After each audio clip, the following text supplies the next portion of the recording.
A long time ago, in a village called Koyo, there was a girl named Zai. Everyone in the village knew her. She was very beautiful, with bright eyes and smooth skin. When people saw her, they would stop and stare because of how pretty she was. But there was something else about Zai. People were scared of her. She really hated men. Zai was not like the other girls in the village. She didn't laugh or smile with anyone. She always looked serious, and when men tried to talk to her, things got bad. She would not let them come near her. If anyone tried, she would beat them until they couldn't stand. The men in the village knew not to mess with Zai. Some of them had black eyes from her punches, others had bruises all over their bodies. No one wanted to feel Zai's anger. Even though Zai was beautiful, the men feared her more than they admired her. Stay away from her, they would warn each other. She is not like the other girls. People whispered her name like it was a warning, and so Zai lived in the village, beautiful but feared by all. One day, Zai went to the market to buy food. The market was busy, full of people talking and selling things. Zai moved through the crowd, not smiling at anyone as usual. She picked some vegetables and was about to leave when a young man, not looking where he was going, bumped into her. Without even thinking, Zai's hand flew through the air, slap. She hit the man hard across the face. The sound of the slap was so loud it stopped everyone around. The whole market went quiet. People looked in shock. The man was terrified. His cheek turned red, but he didn't try to fight back. He knew better. His eyes widened with fear as he quickly bowed his head and said, "I'm sorry. I'm sorry." He didn't wait for Zai to say anything. He turned around and ran as fast as he could, disappearing into the crowd. The women in the market shook their heads. Some whispered to each other, "She did it again." But no one dared to say anything to Zai. They knew better. Everyone knew not to cross her. So the market went back to normal, but the fear of Zai grew even stronger in their hearts. In the village of Koyo, many men wanted to marry Zai. Even though they were scared of her, they couldn't help but admire her beauty. Some men thought, maybe if I'm nice to her, she will like me. Others thought they could change her and make her gentle again. But they were all wrong. One by one, the men came to Zai. They brought gifts, spoke sweet words, and tried to win her heart, but Zai was not impressed. She saw right through their tricks.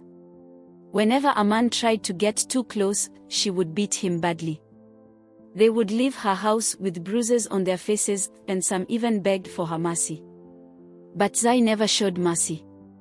Even one of the village chiefs thought his son would be different. "She won't dare touch my son," he said proudly.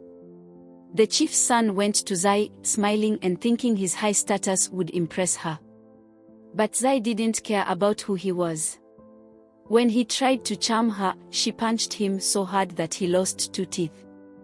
The chief's son came back home with a swollen face and missing teeth. He could barely speak. The chief was angry but knew better than to challenge Zai. From that day on, men in the village knew that no matter who they were, Zai would never let them get close without a fight. The men in the village were tired of being beaten by Zai. The stories of her strength and fierceness spread all over Koyo.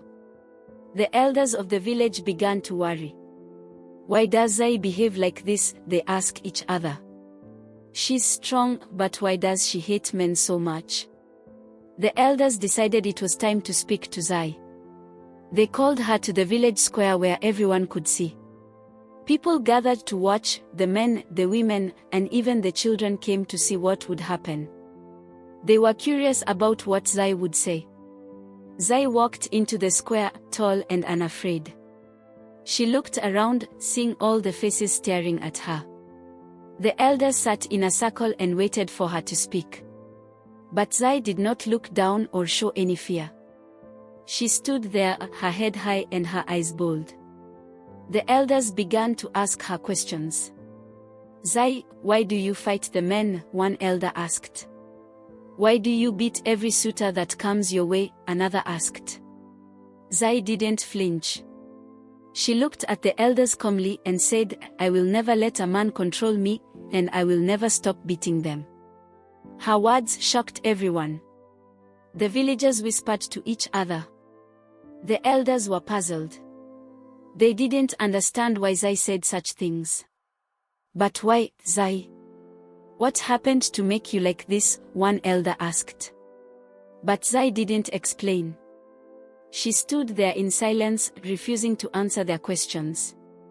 The elders were left with no choice but to let her go, even more curious than before.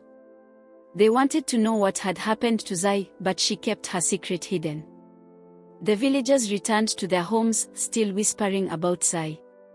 One hot afternoon, Zai went to the stream to fetch water. The sun was high, and the path was rough. As she walked back with her pot full of water, her foot slipped on a rock, and she fell hard to the ground. The pot broke, and her foot was hurt. She winced in pain, trying to stand, but it was hard. A farmer who was nearby saw what happened and rushed over to help her. He bent down to tie her injured foot, trying to stop the bleeding. But Zai didn't understand.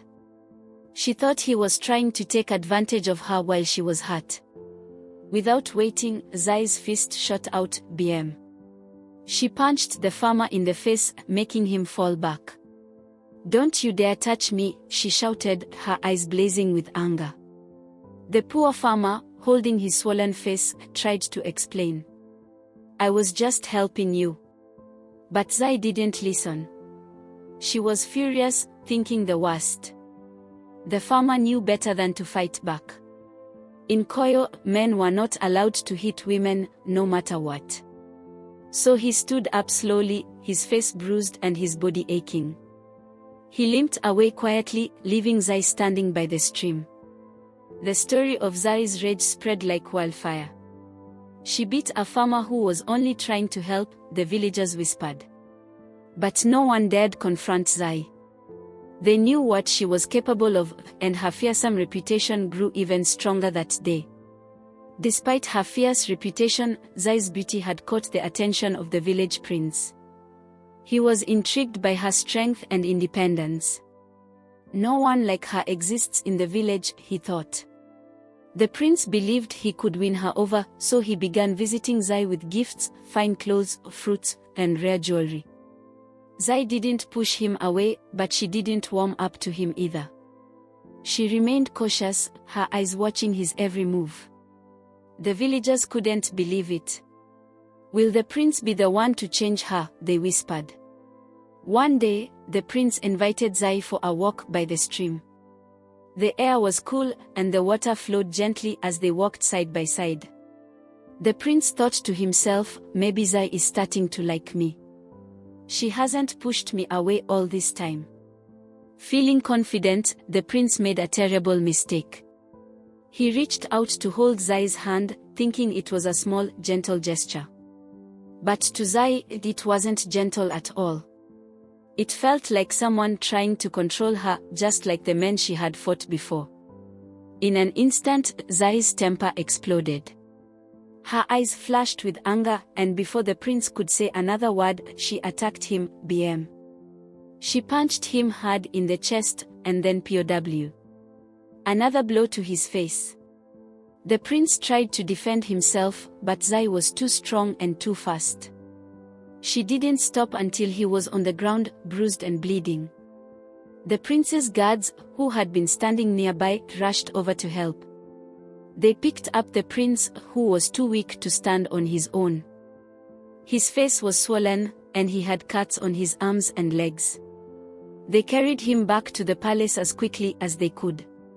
When the news spread through the village, people couldn't believe it. "Zai beat the prince," they gasped. "No one has ever dared to lay a hand on him." The village was in shock. Even though they knew Zai was fierce, they never thought she would go as far as attacking royalty. The whole village whispered about it, wondering what would happen next. When the prince returned to the palace, bruised and battered, the king was furious. "Who would dare do this to my son?" he roared. The servants trembled, but they all knew it was Zai. No one else in the village had the courage to lay hands on the prince. The king immediately summoned Zai to the palace. Word spread quickly through the village. Everyone rushed to the palace, eager to see what would happen. "How will Zai answer to the king?" they whispered. The palace courtyard was filled with villagers, all waiting for the fierce girl to arrive. When Zai finally appeared, she walked into the palace courtyard with her head held high. The people watched her, wondering if she would be scared. But Zai wasn't afraid. She stood tall before the king, her eyes bold and unflinching, just as she had done with the village elders. The king, sitting on his throne, looked at Zai with fiery eyes. "Why did you attack my son?" the king demanded, his voice echoing through the courtyard, making the villagers shiver. But Zai didn't flinch.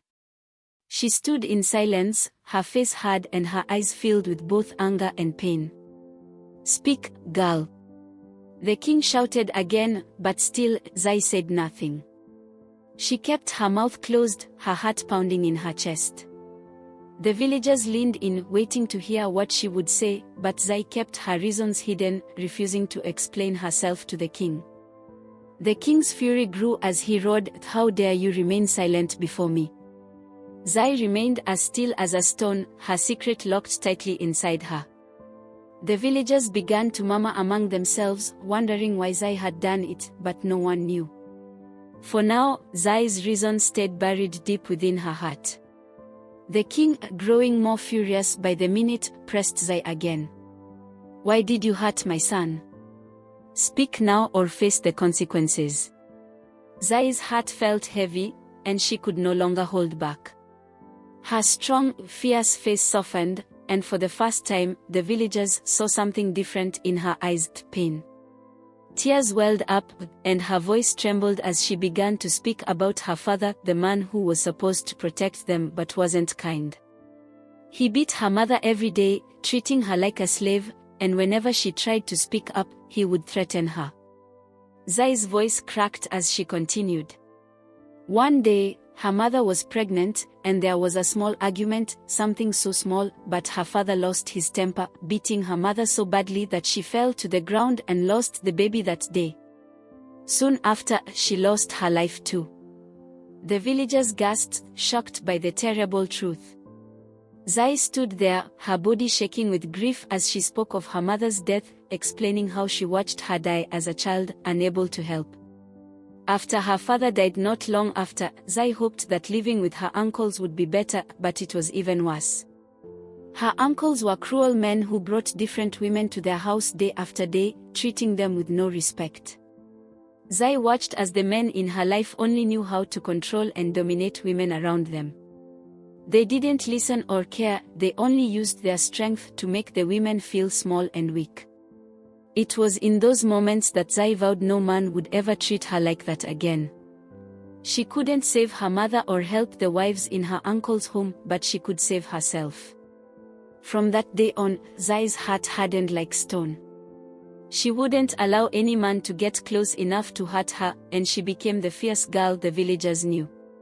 When Zai finally revealed her painful story, the village fell silent. They had always seen her as a troublemaker, someone fierce and wild, but now they understood that she wasn't just fighting men for no reason. She was protecting herself, shielding her heart from the pain and fear she had known all her life. The men in the village, especially those who had felt Zai's fists, lowered their heads in shame, realizing that her strength came from deep heart. The women of the village, who had silently carried their own struggles, looked at Zai with new respect, recognizing her as a fighter standing up not only for herself but for all the women who had suffered quietly. Even the prince, who once thought he could tame Zai, understood the mistake he had made and sincerely apologized, promising never to hurt her again. The king, hearing Zai's story, declared that no man in Abaka would ever treat a woman badly again. The uncles, who had mistreated so many women, were punished for their cruelty, and a new respect for women spread through the land. Zai, still strong and fierce, began to open her heart just a little and agreed to marry the prince, not because she had been tamed, but because he had shown that he could respect her. The village celebrated the union of Zai and the prince as a story of healing and courage, a journey from pain and fear to strength and respect that would be told for generations. I hope you enjoyed the story. If so, please like the video, comment on what you learned from the tale, and don't forget to subscribe to the channel African Tales by Zai for more enchanting tales just like this one. Thank you.